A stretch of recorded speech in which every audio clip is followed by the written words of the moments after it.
For 1,000 years, it ruled the world. Roads that outlasted empires, laws we still use today, cities with running water, heated floors, and libraries of knowledge. And then, it fell. But what if it hadn't? What if Rome never fell? The year is 476. A Germanic commander named Odoacer marches into Ravenna, the last capital of the Western Roman Empire. He deposes the final emperor, a teenage boy, ironically named Romulus after Rome's founder. No great battle, no burning of the city, just a quiet ending. But Rome didn't die in a single day. It bled out over centuries, overstretched borders, a shrinking economy, currency so debased it was nearly worthless, armies that no longer answered to Rome, but to whoever paid them. One historian counted more than 200 different theories for why Rome fell. The truth is simpler and stranger. Rome didn't collapse. It slowly forgot how to be Rome. So let's change one thing. Imagine the empire never splits in two. The borders hold. The economy stabilizes. The legions stay loyal. Instead of fracturing into kingdoms, Rome adapts, the way it always had before. Now the year 476 comes and goes, and nothing ends. There is no fall. There are no dark ages. The lights of the ancient world never go out. And here's what makes this so haunting. Rome already had the tools to change everything.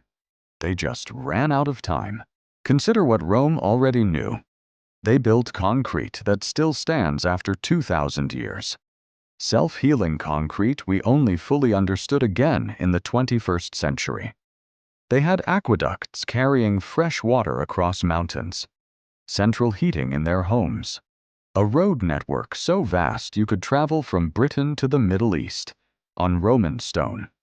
And in Alexandria, a city under Roman rule, an engineer named Hero built a spinning device powered by steam.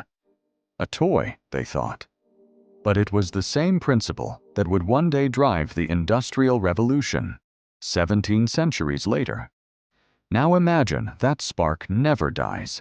Imagine Roman engineers, funded by an empire that never collapsed, refining that idea for generations.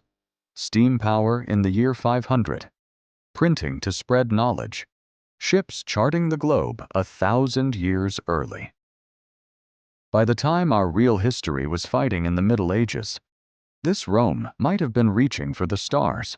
But let's be honest, not every what if is a dream. Rome was an empire built on conquest and on slavery.